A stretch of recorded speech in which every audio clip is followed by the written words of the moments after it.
IPL 2024 season మార్చి 22న ఆరంభం కానుంది. తొలి మ్యాచ్లో defending champion Chennai super Kings తో రాయల్ ఛాలెంజర్స్ బెంగళూరు తలపడనుంది. ఇప్పటికే ఆటగాళ్లు అందరూ ప్రాక్టీస్ శిబిరాల్లో ప్రాక్టీస్ చేస్తున్నారు.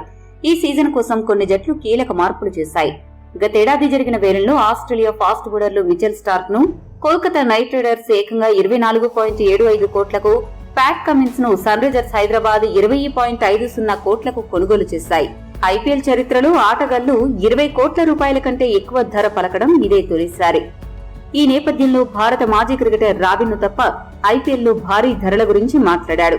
ఐపీఎల్ వేలంలో డబ్బు వెచ్చించడానికి ఫ్రాంచైజీలకు పరిమితి లేకపోతే 10 మంది టీమిండియా ఆటగాళ్లు 100 కోట్ల రూపాయల కంటే ఎక్కువ ధర పలుకుతారని పేర్కొన్నాడు.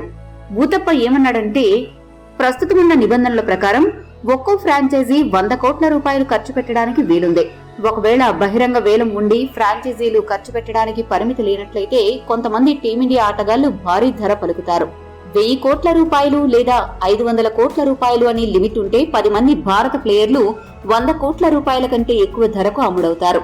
జస్ప్రీత్ బుమ్రా, విరాట్ కోహ్లీ, రోహిత్ శర్మ, హార్దిక్ పాండ్యా, సూర్యకుమార్ యాదవ్, యశస్వి జైస్వాల్, శుభ్మన్ గిల్ 100 కోట్లకు పైగా ధర దక్కించుకుంటారు. రవీంద్ర జడేజా, కేఎల్ రాహుల్, రుతురాజ్ గైక్వాడ్ ఖచ్చితంగా 80 నుండి 100 కోట్ల రూపాయల ధర పలుకుతారు అని ఊతప్ప తన అభిప్రాయాన్ని వెల్లడించాడు.